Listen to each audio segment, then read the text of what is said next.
Olá, meus queridos, minhas queridas alunas. O tema de hoje é classificação periódica dos elementos químicos. Vejam, classificação periódica dos elementos químicos. Nós temos aqui duas coisas. Os elementos químicos serão classificados e eles serão classificados em períodos. O que é isso, professor? De vez em quando a gente classifica o elemento? Não. É porque na estrutura da tabela periódica, nós temos uma tabela e nesta tabela os elementos aparecem em uma dada posição porque eles estão ali organizados de acordo com o quê? Com semelhança química. Então coloque isso na sua cabeça. Nós vamos ter elementos químicos classificados de acordo com a semelhança química. Por isso, o termo que a gente usa muitas vezes é tabela periódica. A tabela é um arranjo espacial, digamos assim, onde você vai colocar os elementos químicos, mas eles não são colocados ali por uma ordem aleatória. Eles são colocados ali fundamentados em uma coisa. Além de terem semelhanças químicas, nós vamos ver qual que é o critério da atual tabela periódica, que nós vamos chamar de moderna, a atual, ok? Então, garotos, garotas, dê uma olhadinha aqui, professor Wagner Bertolini, Química Fácil, tabela periódica, e nós vamos para o nosso primeiro slide. Vamos lá? Primeiro slide. Atenção. Isto aqui, eu não sei se vocês já viram esse tipo de representação. Você pode dar um print para depois namorar essa tela. Por quê? Porque aqui nós temos os elementos químicos representados por alguma característica, por alguma propriedade que eles tenham. Você está acostumado a ver aquela tabela cheia de letras, mas aqui eu estou substituindo aquelas letras pelos usos. Onde é que esses caras são usados? Principalmente, né? Onde eles são usados. Ou um uso comum no cotidiano. Saibam que você está de frente a uma tabela. Sabe no Excel, quando você monta uma tabela, você pode montar uma tabela assim, brincando. Já fiz isso com alunos em sala de aula. Nós fomos montando os cubinhos. E foi muito interessante porque a gente foi discutindo distribuição eletrônica, o posicionamento, por que está ali, em função de quê. E isso fica muito visível para a cabeça do aluno. Tabela periódica, mesmo que não seja o tema de uma questão na prova, porque existe a possibilidade de cair questões quanto à tabela, sem dúvida alguma. Mas existem assuntos que eles são dependentes do seu conhecimento de tabela periódica. Quer aprender química? Aprenda bem tabela periódica. Como que é? Quer aprender química? Aprenda muito bem tabela periódica. Que é o que eu vou trazer para vocês aqui. O máximo possível de informações para que vocês tenham o mínimo possível de dificuldades. Eu gosto muito de fazer a aula escrevendo do zero, mas fica um pouco mais demorado. E eu quero dar uma agilizada para você não perder tempo no seu estudo. Então eu vou trazer para vocês algumas coisas já escritas, alguns esquemas para a gente poder agilizar. Então vejam, a química dos elementos é a parte da inorgânica que estuda as propriedades e reações de todos os elementos e seus compostos, com exceção dos compostos orgânicos. Qual que é o objetivo que nós vamos ver aqui hoje? Compreender as propriedades, formas de obtenção e compostos dos elementos químicos. Nós vamos nos deter hoje, principalmente, a isso aqui, conhecer as propriedades. Nós vamos conhecer estrutura atômica, que a gente já conhece, estrutura eletrônica, depois passamos para ligações químicas e geometria molecular. Então esses temas, eles estão muito relacionados, eles estão muito associados. Por curiosidade, eu vou trazer para vocês alguns elementos em termos de relativo frequência. A importância desses caras no nosso cotidiano. Então dê uma olhadinha. Aqui nós temos a Xon, né? Xon. São os elementos organógenos. São os caras que estão presentes na maioria dos compostos que nós conhecemos. Por quê? São milhões e milhões, cerca de 14, 17 milhões de compostos orgânicos e menos de 200 mil compostos inorgânicos. E na química orgânica você já sabe, Xon, carbono, hidrogênio, oxigênio e nitrogênio, são os elementos mais comuns nas fórmulas moleculares, na composição das substâncias químicas. Quem nós também devemos conhecer é o silício, por ordem de abundância. Portanto, ordem de abundância. Temos alumínio, enxofre, ferro. Esses caras você precisa conhecer muito bem. E depois nós vamos ter aqui uma lista com outros elementos importantes, como sódio, fósforo, cloro, cálcio, manganês, olha aqui o Cu, flúor, potássio, cromo, níquel, zinco, entre outros. Beleza? Como toda prova pode pedir para vocês um histórico da tabela periódica moderna, porque nós chegamos hoje no último modelo, digamos assim, no último arranjo. Mas essa tabela não surgiu o ano passado. Essa tabela surgiu alguns anos atrás. Mas não foi a única e primeira tentativa.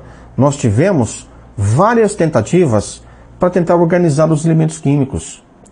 Essa parte histórica, ela é menos relevante, mas ela pode cair. E eu acho interessante em termos de visão, né, em termos de cultura, para você pensar assim, como que essa coisa surgiu? Como que surgiu essa tabela aqui? O professor chega e fala, vamos estudar a tabela periódica hoje. Ela já veio há décadas sendo estudada. E aí, eu digo assim, que historicamente tem alguns modelos que foram relevantes. E esses modelos são os que, quando aparecem, estarão aqui em nossa aula também. Vamos dar uma olhadinha? Então, alguns elementos químicos já eram conhecidos desde a antiguidade, ó.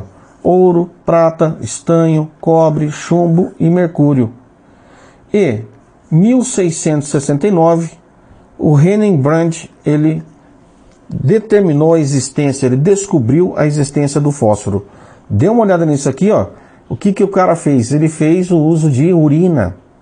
Ele mijava no balde, deixava essa urina envelhecendo. E ele percebeu uma coisa, que depois de um tempo, tinha um elemento químico que ele brilhava e ele sofria uma reação de combustão. Vamos ver?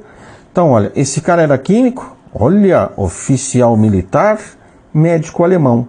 Ele descobriu o elemento fósforo em 69, calma, 1669, calma. Em Hamburgo, ele deixou 50 baldes de urina putrificar, ou seja, criar vermes, ficar podre, e ele ferveu o material até que ele teve uma pasta cerosa, branca, que em seguida ele destilou uma substância que tinha luminosidade no escuro e ele chamou de fósforo. Fósforo quer dizer portador da luz. Quando você acende um palito de fósforo, além do calor, ele também libera luz. Não é isso? Ondas eletromagnéticas. 1829, surge uma primeira tentativa, uma das mais importantes, que é a de Dobenheiner. O que esse cara fez, cara? Ele organizou os elementos de 3 em 3, em trincas. E uma coisa que ele fez que foi muito interessante. Ele observou esses elementos químicos quanto às suas propriedades, quanto às semelhanças e massas. E aí, vamos pensar no elemento A, o elemento B central e o elemento C. Com a massa do elemento A conhecida, com a massa do elemento C conhecido, ele somava esses dois valores de massa, dividia por 2, porque ele vai fazer uma média de dois valores, dividia por 2. E esse valor médio era basicamente a massa do elemento central. Viram só? Então o cara do meio, já vi questão aparecer assim, para você completar ou estimar valores. O cara do meio tem massa média em relação aos seus vizinhos. Prestem atenção que eu vou prosseguir. Então, 1828, não precisa guardar essa data não. O Oppenheimer, ele agrupou os elementos em tríades, baseando nas massas atômicas. Ele observou que em grupo de 3 elementos com propriedades químicas muito parecidas, o peso atômico do elemento médio era aproximadamente igual à média aritmética dos pesos atômicos. Então você tem aqui, ó, cálcio. O cálcio tem massa atômica 40. O bário tem massa atômica 137. Automaticamente, você vai somar 40 mais 137, dividir por 2. Esse valor aqui, aproximadamente, né, 88. Portanto, foi atribuído ao estrôncio o valor 88. E nessa brincadeira, ele continua fazendo esses testes com alguns elementos. E para muitos, isso foi realmente compatível com os resultados obtidos depois, quando se determinou as massas atômicas. Isso aí ficou por algum tempo. Foram sendo estudados as propriedades dos elementos químicos, e aí um cara fez um parafuso telúrico. Olha, um parafuso. Já viram aqueles parafusos que tem rosca, né?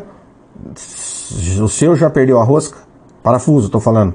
Tem a rosca? Não tem a rosca? Então aquela rosca, como se fosse uma helicoidal, ela dá volta.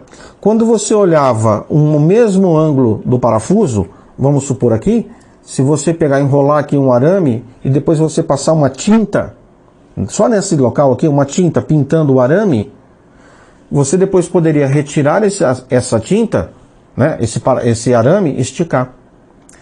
Depois eu vou falar o que eu fiz dessa esticadinha aí. Calma. Portanto, isso ficou conhecido como o parafuso telúrico. Quem fez essa ideia, trouxe essa ideia? Chancortot. Ele dispôs elementos numa espiral, portanto eu já mencionei que é a espiral, traçados na parede de um cilindro, que seria aqui o nosso parafuso, em ordem, ordem crescente de massa. Ordem crescente de massa. Portanto, o que esse cara fez? Ele pegou aqui, ele foi enrolando, certo? Eu disse que se eu pintasse esse trecho aqui, depois eu poderia desenrolar esse parafuso, eu ia perceber, né? Ia perceber certas distribuições de tintas, né? Como eu pintei o meu, aqui pintei o meu arame que estava envolvendo esse parafuso. Anote aí, massa atômica crescente. Massa atômica crescente. O outro também era massa, né? Não era? Do Oppenheimer era massa. A média. Chancortot, a massa crescente dentro de um parafuso telúrico. Daí surge mais um cara, chama Newlands. Esse Newlands, o que ele fez? Aquela ideia que eu acabei de passar para você. Você tem um parafuso, passa aqui uma fita, né, uma espiral, um arame, um fio, e aí você pinta só um lado. E aí depois, essa foi a ideia do cara. Vamos tirar do parafuso? Vamos tirar o fio do parafuso? Estica. Quando estica, você observa certo distanciamento. Basicamente regular. Foi o que esse cara percebeu. E assim como as notas musicais de um violão, você tem 7, não tem? 7. Dó, Ré, Mi, Fá, Sol, Lá, Si. 7. Dó, Ré, Mi, Fá, Sol, Lá, Si. 7. Se eu enrolar Dó, Ré, Mi, Fá, Sol, Lá, Si, Dó, Ré, Mi, Fá, Sol, Lá, Si, Dó, Ré, Mi, Fá, Sol, Lá, Si, e depois desenrolar, você vai perceber que a minha fita teria Dó, Ré, Mi, Fá, Sol, Lá, Si, Dó. Então o Dó seria de novo a repetição dessa sequência. Como tem 7, o Dó seria o oitavo. O Ré, o oitavo após o primeiro Ré.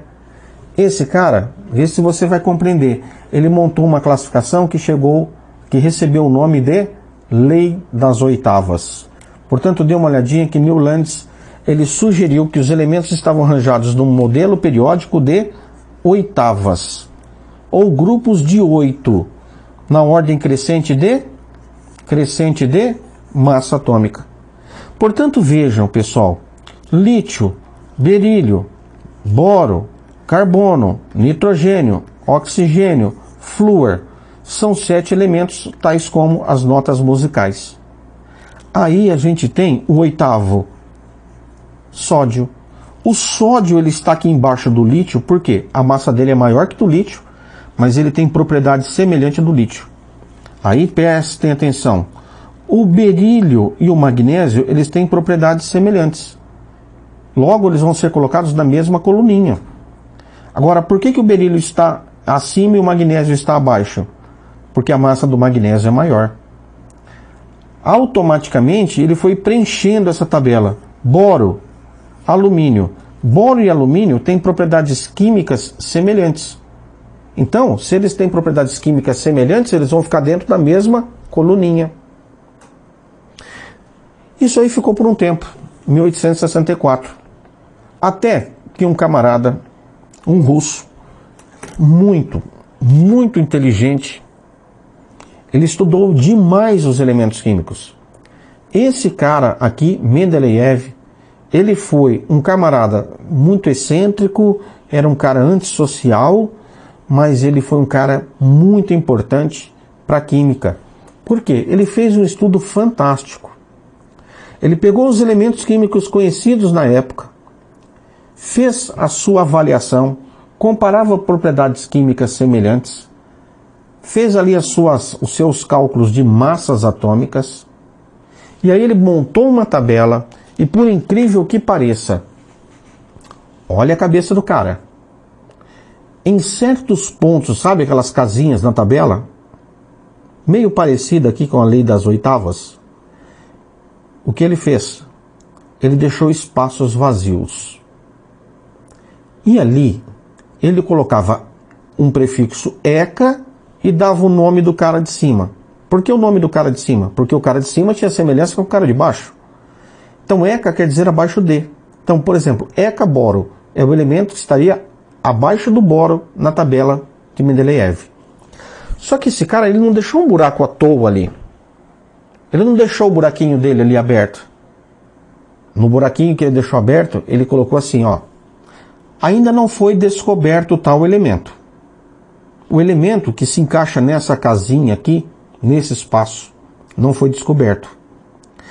Quando ele for descoberto, ele vai se combinar com X átomos de hidrogênio, ele vai ter X de massa atômica, ele vai ter um ponto de fusão próximo desse valor, um ponto de ebulição próximo desse valor. Quer dizer, esse cara estava prevendo, ele já estava prevendo, quer dizer, vendo antes, as propriedades de um elemento químico que nem descoberto, nem conhecido era. Foi fantástico o trabalho dele, fantástico. Poucos anos depois do Newlands. Então, queridos, comentando sobre Mendeleev, esse cara teve uma grande importância na história da química. E para algumas pessoas, ele também teve uma importância muito grande. Como esse cara se isolou na Sibéria, região de extremo frio na Rússia, ele começou a mexer ali com as cachaçinhas. E aí o que aconteceu? Foi ele que inventou a vodka. Isso eu vim saber há pouco tempo atrás. Passei a admirar muito mais o Mendeleev. O cara descobriu, inventou, né? Não é descoberta, ele inventa a mistura, a sua destilação que produziu a vodka, que é uma bebida típica da Rússia, da Polônia, em alguns países assim de muito frio. E aqui a gente usa muito também, né? Em algumas baladas, nas festinhas. E o que esse cara fez? Ele montou uma tabela, não é a tabela atual, mas meio que parecida. Essa tabela que ele montou é menor. Observem que ela tem essa estrutura. O que ele fez? Ele organizou os elementos em ordem crescente de massa atômica, distribuído em 8 colunas verticais. 8 colunas verticais. 12 faixas horizontais. Portanto, ó, 12 por 8. Então ela é uma coluna do tipo 12 por 8. Belezinha? Vocês já perceberam que agora há pouco nós vimos uma classificação periódica que falava lei das oitavas. Apareceu aí de novo o número 8. Agora vem Mendeleev e de novo monta a tabela baseado em 8 grupos. Todas as tabelas periódicas que foram propostas até a de Mendeleev foram baseadas em quê?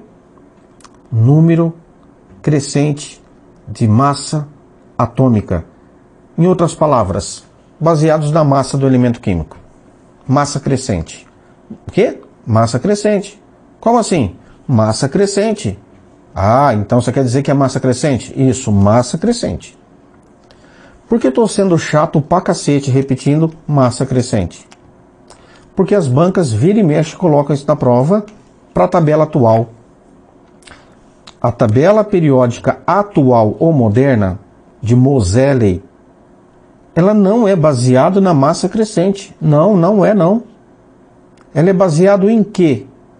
Ela é baseada num conceito que esses caras até então não sabiam. Estamos falando de 1869. Nem se sabia o que era próton. Próton. Foi surgir a ideia de próton, né, de cargas positivas, mas não do próton, no modelo de Thomson.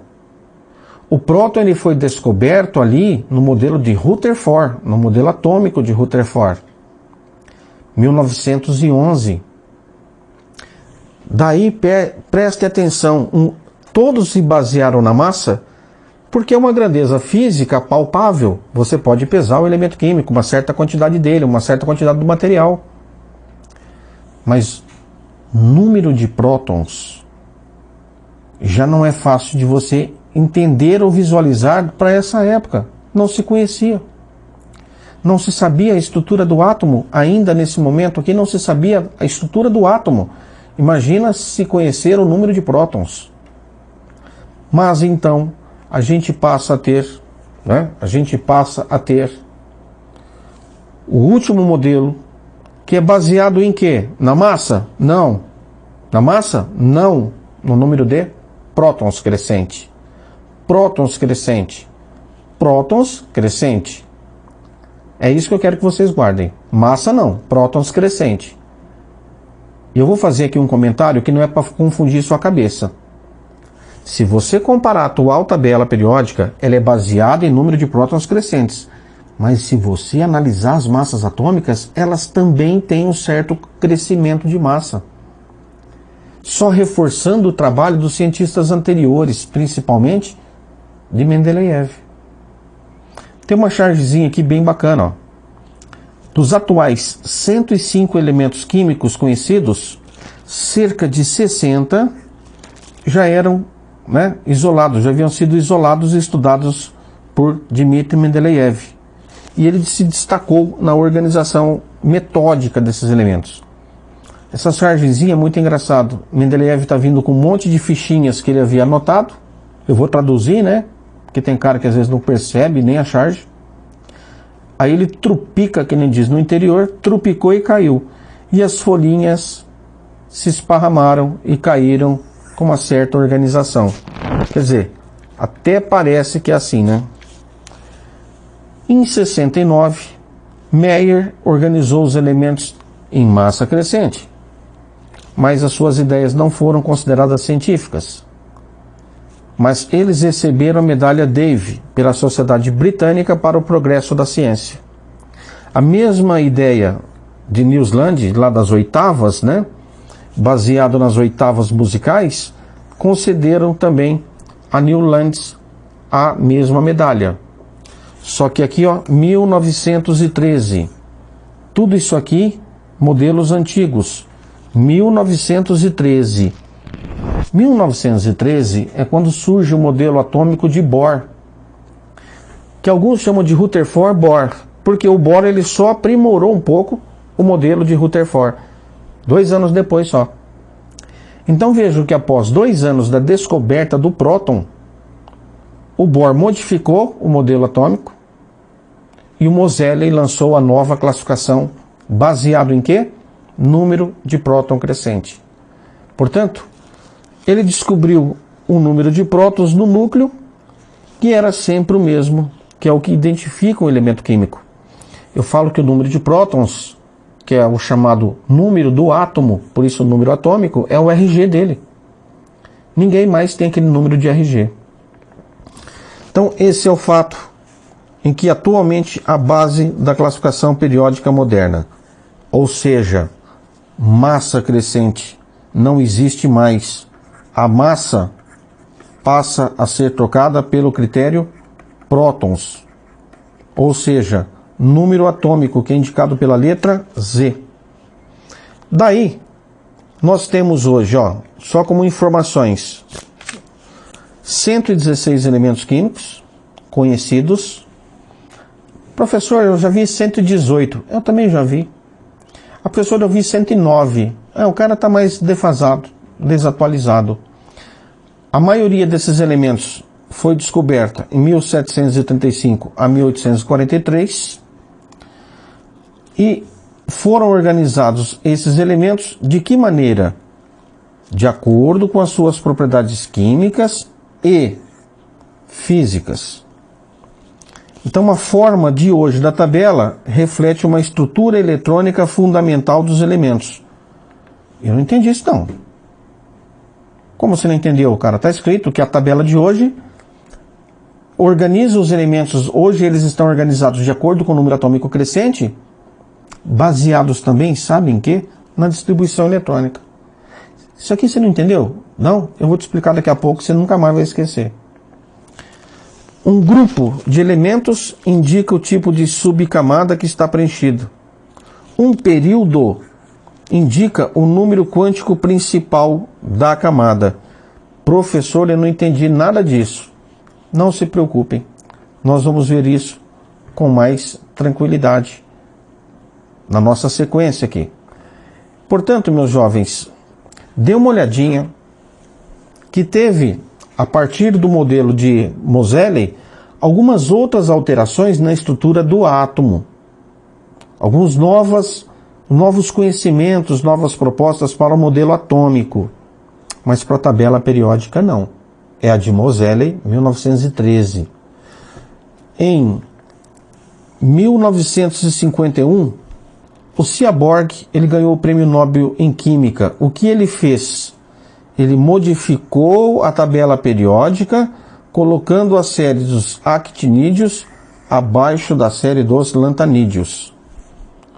Portanto, o elemento 106 é chamado de Seaborg em sua homenagem.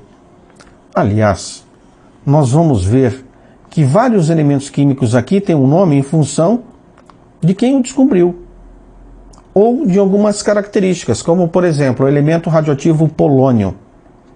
Por que ele se chama polônio?